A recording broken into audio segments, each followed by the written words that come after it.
আর আমি একটা লেকচারে বলেছি না, পুরুষ মানুষ বোকা।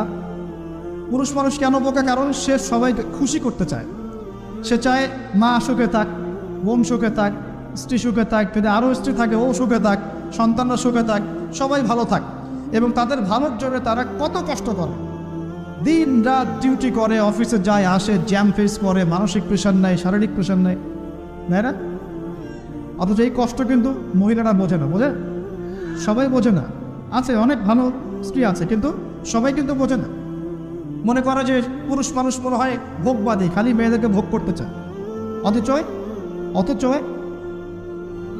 সবাইকে সুখে রাখার এই চেষ্টায় একজন পুরুষ দিন শেষে নিজেই সুখী হয় না। বহু পুরুষ শেষ বয়সে গিয়ে একাকিত্বে ভোগে, একা হয়ে যায়।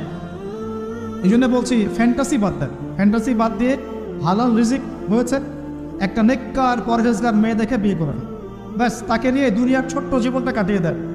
আর জান্নাতে তো হুর করে অপেক্ষা করছে ইনশাআল্লাহ। কি মনে করেন অপেক্ষা করছে না? এই লেকচার বাসায় গেলে কি হবে আমার অবস্থা আমি জানি না, কিন্তু বলছি আছে তো সবচেয়ে শেষে যারা জান্নাতে যাবে, একদম লাস্টে, তাদের প্রত্যেককে আল্লাহ পাক কমপক্ষে 2জন করে হুর দিবেন। আর যারা আল্লাহ রাব্বুল আলামিনের রাস্তায় শহীদ হয়ে গেছে, এখনো যাচ্ছে বা হয়েছে বা হবে, তারা কি 72 জন, কত জন? 72 জন হুর আল্লাহ রাব্বুল আলামিন দিবেন।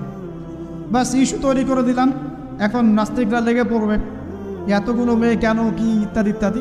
এসব বিষয়ের দিকে আমাদের দেখার দরকার নেই। আল্লাহ পাক আমাকে আপনাকে দিলে ওর কি কোনো সমস্যা? প্রিয় ভাইয়েরা, যুবকদের কথাই বলছিলাম, এখন এই যুবকদের হাতে দেশের ভবিষ্যৎ, উম্মার ভবিষ্যৎ। কিন্তু বাস্তবতা হচ্ছে আমরা বেশিরভাগ পর্নোগ্রাফিতে আসক্ত হয়ে গেছি, হারাম সম্পর্কে আসক্ত, হারাম রিজিকে আসক্ত, মাদকে আসক্ত।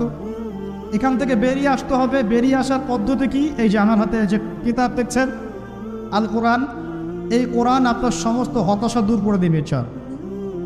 এই কোরআন আপনার সমস্ত কষ্ট দূর করে দিবেন চাক। মানুষ বেকারত্বের সমস্যায় ভোগে, পারিবারিক চাপে পড়ে, হ্যাঁ, বন্ধু বান্ধবদের পাল্লায় পড়ে, বা গার্লফ্রেন্ড চলে গেছে ছেড়ে, এইসব কারণে মাদকের কাছে যায় শান্তি পাওয়ার জন্য। কোরআনের কাছে আসো, শান্তি পাবেন চাক। অথচ নামাজে আসো, শান্তি পাবেন চাক। আমরা যুবক ভাইদেরকে রিকোয়েস্ট করবো, এই যে সামনে রমজান, এই রমজানে আল্লাহর ওয়াস্তে কোরআনটা পড়া শেখাবেন। যারা পড়তে জানেন, কোরআন এবার এই মাসে খতম হবে ইনশাআল্লাহ। প্রত্যেক দিন কমপক্ষে 1 পারা করে, প্রত্যেক দিন 1 পারা পারা যাবে ইনশাআল্লাহ। মাত্র 1 ঘন্টা সময় লাগবে 1 পারা পড়তে। 1 পারা পড়তে 1 ঘন্টা।